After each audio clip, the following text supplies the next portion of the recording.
क्या आपने कभी उन साधुओं को देखा है जो मुर्दों के साथ रहते हैं और चिता की भस्म को अपने शरीर पर मलते हैं, जो न डरते हैं मौत से बल्कि उसे गले लगाते हैं?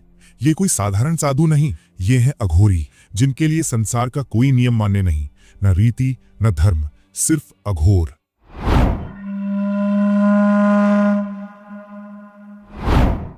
अघोरी न सिर्फ शिव के भक्त बल्कि शिव के उस स्वरूप के उपासक जिसे स्वयं काल भी नहीं छू सकता। अघोरी न तो दुनिया को स्वीकारते हैं और न ही उसे अस्वीकार करते हैं। वे कहते हैं जो है वही शिव है और वही अघोर है। शव पर बैठकर साधना करना, नरमुंड की माला पहनना, मानव खोपड़ी में भोजन करना, क्या ये किसी पागलपन का प्रमाण है या फिर ये है आध्यात्मिक चेतना की वो पराकाष्ठा जहां मृत्यु ही सबसे बड़ा गुरु बन जाती है? जब हम अघोरी शब्द सुनते हैं तो आंखों के सामने एक छवि बनती है, भस्म से सना शरीर, नरमुंड की माला और डरावनी आंखें। लेकिन क्या आप जानते हैं अघोर का अर्थ क्या है? अघोर यानी जिसमें कोई घोरता नहीं हो, कोई भय नहीं हो, कोई भेद नहीं हो। अघोर वो है जो सुंदर और कुरूप में भेद नहीं करता, जो शुद्ध और अपवित्र को एक ही दृष्टि से देखता है, जो संसार के हर रूप में शिव को ही देखता है। वो जो दिखता है भयानक, असल में भीतर से होता है निर्विकार, शांत और पूरी तरह समर्पित। अघोरी वही है जो किसी को नीच नहीं समझता, न ब्राह्मण न चांडाल, उसके लिए सब कुछ शिवमय है। अघोरी साधु शव साधना करते हैं मरे हुए शरीर के साथ, क्योंकि उनके लिए वो शव सिर्फ मांस नहीं, वो है एक दर्पण जिसमें दिखता है मृत्यु का सच। माना जाता है कि जब एक साधक मृत्यु को पास से देखता है, जब उसे छूता है, जब वो भय, घृणा और मोह को पार कर जाता है, तो वो आत्मा मुक्त होने लगती है। अघोरी किसी शव की पूजा नहीं करता, वो उस शरीर को माध्यम बनाता है अपने भीतर की वासनाओं को जलाने का। शमशान, शव और अंधेरा ये बिरावने नहीं है, ये साक्षात्कार के द्वार हैं, जहां अघोरी उस ऊर्जा से जुड़ता है जो सृष्टि और विनाश दोनों का मूल है। जब मृत्यु ही साधना बन जाए तो जीवन का हर डर, हर भ्रम भस्म हो जाता है। गले में नरमुंड की माला, हाथ में इंसानी खोपड़ी, क्या ये महज डराने की चीजें हैं? असल में ये डर का प्रतीक नहीं, बल्कि उस ज्ञान का प्रतीक है जो मृत्यु को स्वीकार करने के बाद मिलता है। हर नरमुंड एक अहम कांत है, एक मरा हुआ विचार, एक टूटी हुई पहचान। ये माला कहती है देख तू भी मिटेगा। ये अघोरी के आत्मज्ञान की माला है जो उसे याद दिलाती है कि अंत में सब मिट्टी में मिल जाता है। और ये खोपड़ी का पात्र जिसमें अघोरी भोजन करता है, वो सिर्फ एक बर्तन नहीं, वो है वैराग्य का प्रमाण। जिस दिन साधक मैं को भी मिटा देता है, उस दिन वो खोपड़ी में भी भोजन कर सकता है, क्योंकि उससे अब फर्क नहीं पड़ता, न स्वाद का, न पात्र का, न दिखावे का। जब मृत्यु से प्रेम हो जाए तब जीवन में कुछ भी डरावना नहीं बचता। वही होता है अघोरी। क्या अघोरी इंसानों का मांस खाते हैं? क्या वो मुर्दों की चिता से मांस निकालते हैं? सच ये है कि हाँ, कुछ विशेष तांत्रिक साधनाओं में मृत मानव शरीर के एक छोटे हिस्से का प्रयोग किया जाता है, लेकिन ये किसी हिंसा या भोग के लिए नहीं, बल्कि सर्वोच्च वैराग्य और तंत्र सिद्धि की गोपनीय विधि का हिस्सा होता है। ये साधना बहुत ही दुर्लभ और गुप्त होती है, जहां साधक को अपनी घृणा, मोह और शरीर की सीमाओं से पार निकलना होता है। और यही कारण है कि इसका अभ्यास सिर्फ उन्हीं को करने दिया जाता है जो पूर्णतः दीक्षित, संयमी और नियंत्रित हों। इसका अर्थ ये नहीं कि हर अघोरी ये करता है, बल्कि 99% अघोरी इस मार्ग से दूर रहते हैं। ये मार्ग केवल उनके लिए है जो शरीर को साधन नहीं बल्कि बलिदान मानते हैं। अघोरी कहते हैं जिसे तुम सबसे घिनौना मानते हो, उसी में छिपा है सबसे बड़ा शिव। लेकिन उस शिव को पाने के लिए भय, घृणा, स्वाद और शरीर सब कुछ छोड़ना पड़ता है। अघोर परंपरा में पंचमकार साधना होती है, मांस, मदिरा, मैथुन, मुद्रा और मत्स्य। लेकिन इसका अर्थ भोग नहीं बल्कि उन वासनाओं को वश में करना है जिनसे दुनिया दास बनी रहती है। अघोरी जब मदिरा पीता है तो वो नशे के लिए नहीं बल्कि ये सिद्ध करने के लिए पीता है कि अब ये मेरे ऊपर हावी नहीं बल्कि मैं इसका स्वामी हूं। मांस का भक्षण भी कोई स्वाद की इच्छा नहीं बल्कि घृणा और वर्जना को तोड़ने की प्रक्रिया है। शिव के मार्ग पर चलने वाला साधक हर वासना से ऊपर उठता है।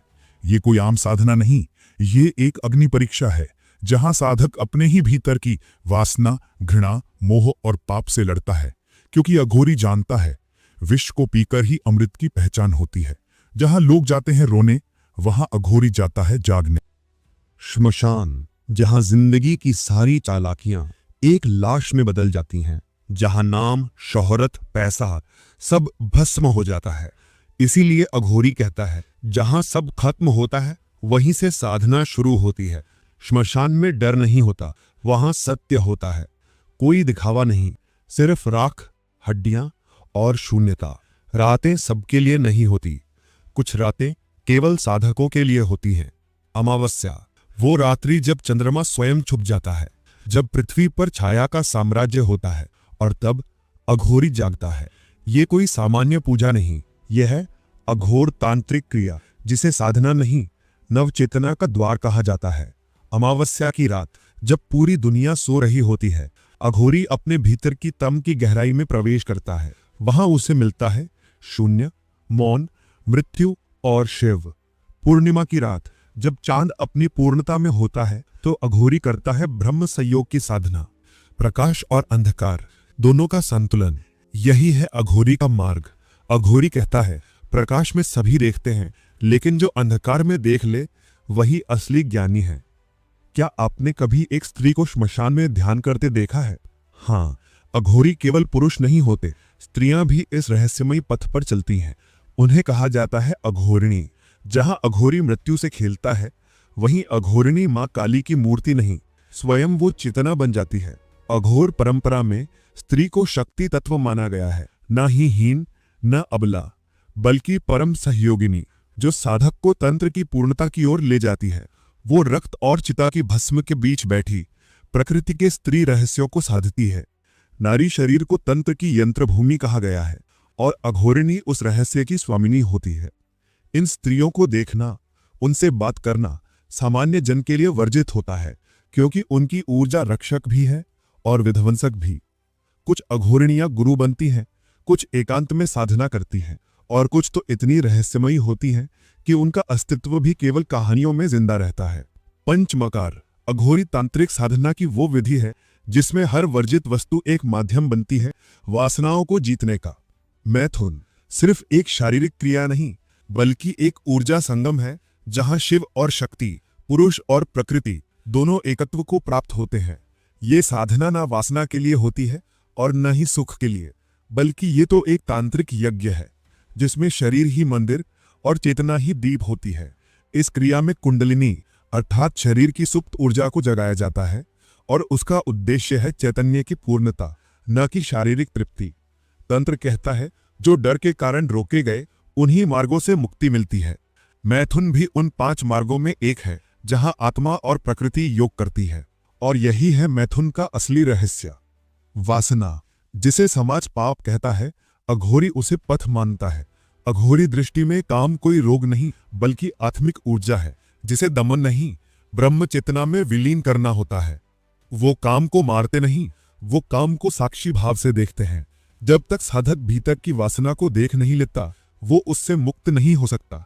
अघोरी कहता है, काम से भागना नहीं, काम को समझो, उसे देखो और उसे जला दो। श्मशान, जहां जिंदगी का अंतिम अध्याय लिखा जाता है, अघोरी वही नया जन्म ढूंढते हैं। शव साधना, एक ऐसी साधना जो केवल मृत्यु के साथ नहीं, बल्कि काम, क्रिया और चेतना के मिलन से की जाती है।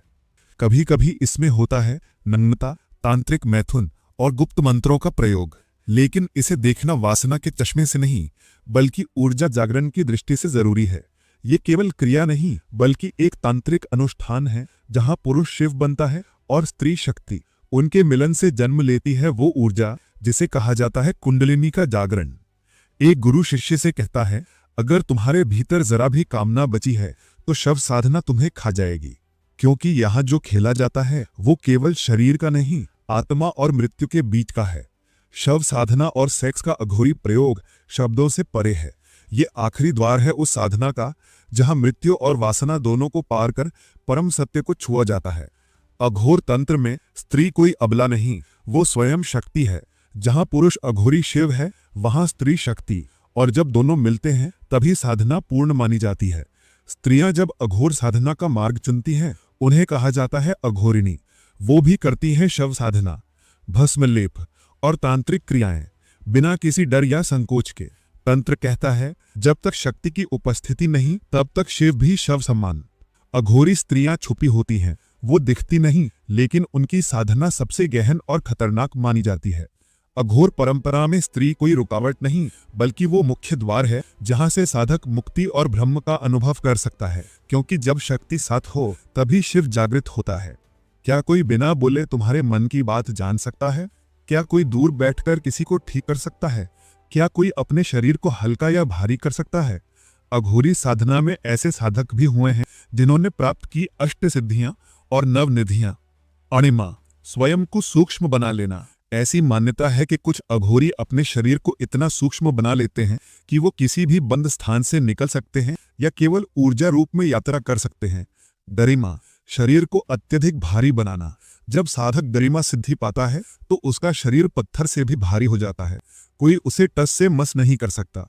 कुछ अघोरी कहते हैं जब मन एकदम शांत होता है तब समय की रेखाएं स्पष्ट दिखाई देती हैं, वहीं से जन्म लेती है भविष्य दृष्टि। लेकिन ध्यान रहे, इन सिद्धियों का उद्देश्य प्रदर्शन नहीं बल्कि आंतरिक साधना की पुष्टि है।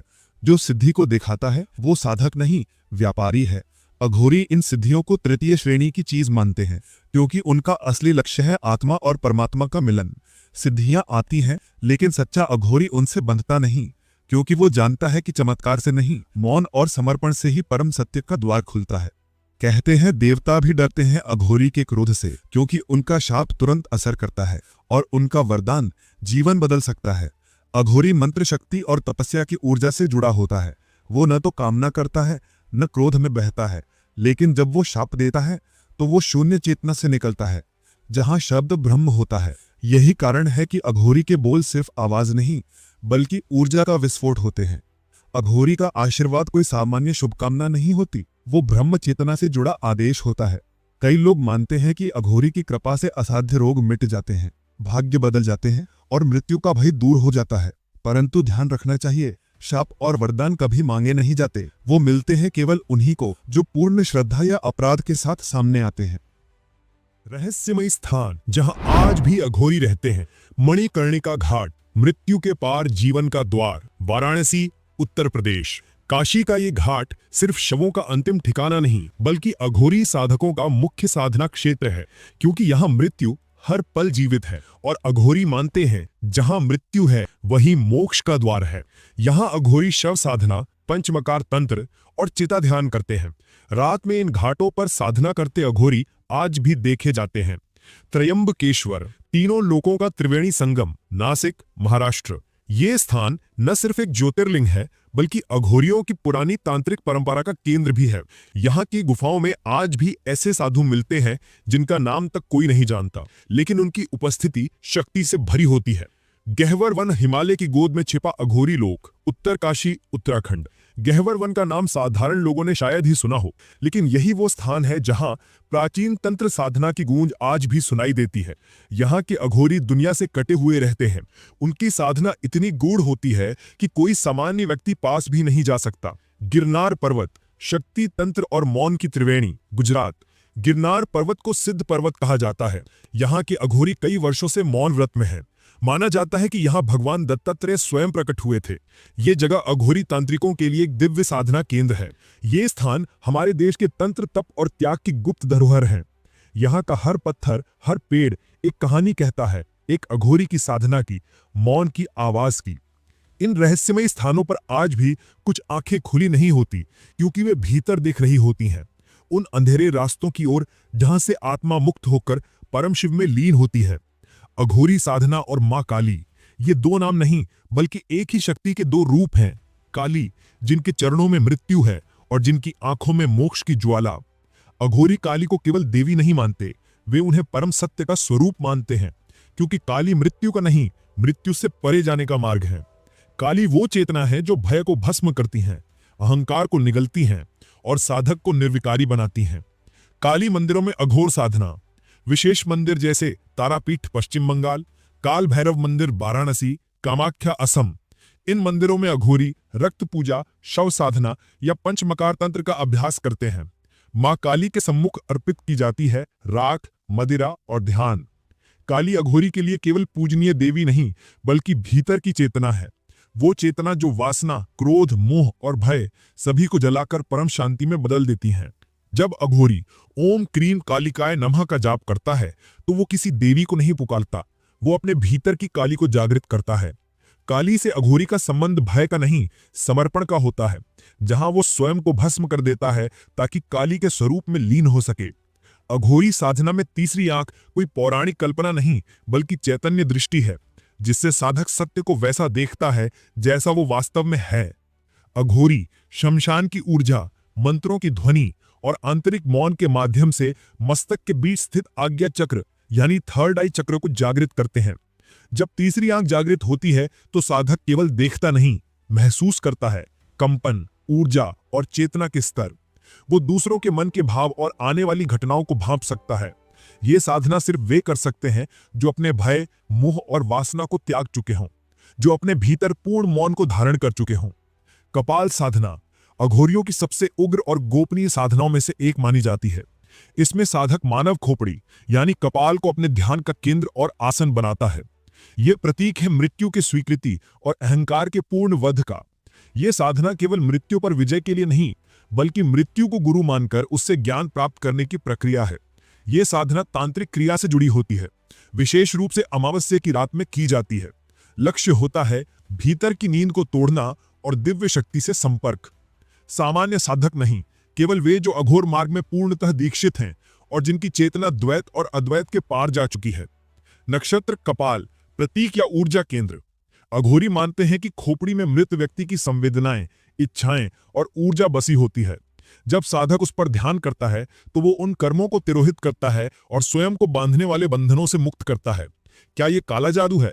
नहीं, ये तांत्रिक विद्या है जहां भय, मृत्यु और शरीर सिर्फ साधन है, अंत नहीं। कपाल साधना मृत्यु के सिर पर बैठकर अमृत की तलाश है। ये साधना बताती है कि जहां सब कुछ खत्म होता है, वहीं से परम का प्रारंभ होता है। साधना और शरीर का वैज्ञानिक संबंध। अघोरी तांत्रिक क्रियाएं केवल मानसिक या आत्मिक नहीं होती, इनका गहरा असर शरीर की कोशिकाओं यानी सेल्स और डीएनए पर भी पड़ता है।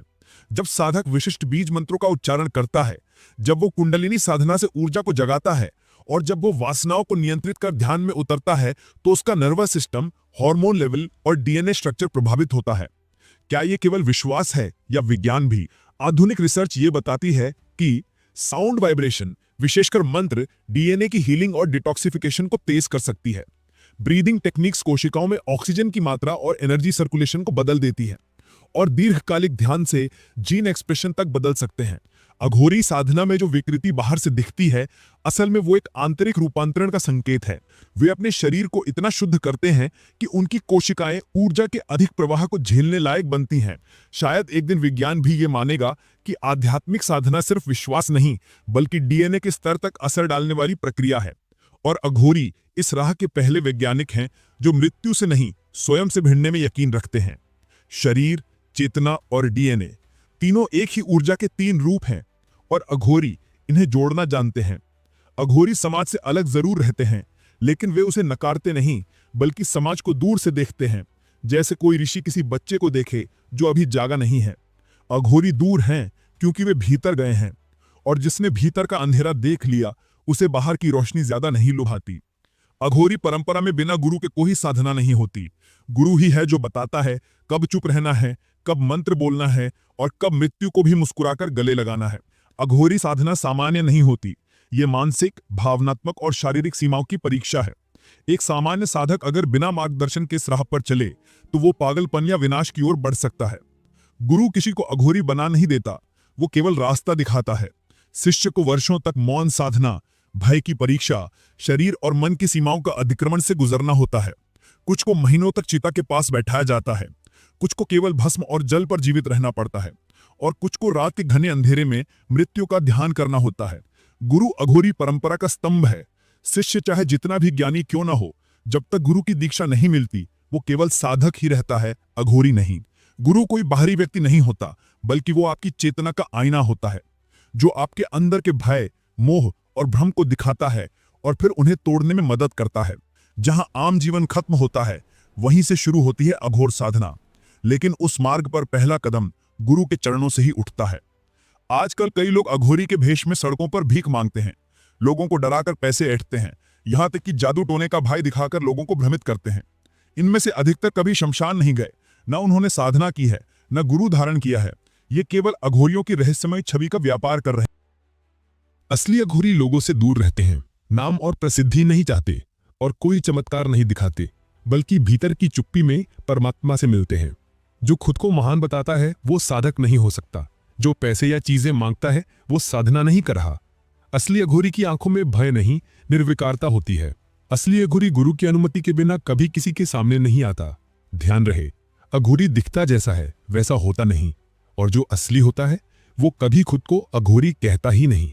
हमें बताया गया अघोरी डरावने होते हैं, शमशान में रहते हैं, मुर्दों से बात करते हैं। लेकिन कभी सोचा, जो मृत्यु को गले लगाता है वो जीवन की कीमत सबसे अच्छी तरह जानता है। वाराणसी, त्र्यंबकेश्वर और गिरनार जैसे स्थानों पर कुछ अघोरी कुष्ठ रोगियों की सेवा करते हैं। जिन्हें समाज छूने से भी डरता है, उन्हें अघोरी अपने हाथों से खाना खिलाते हैं।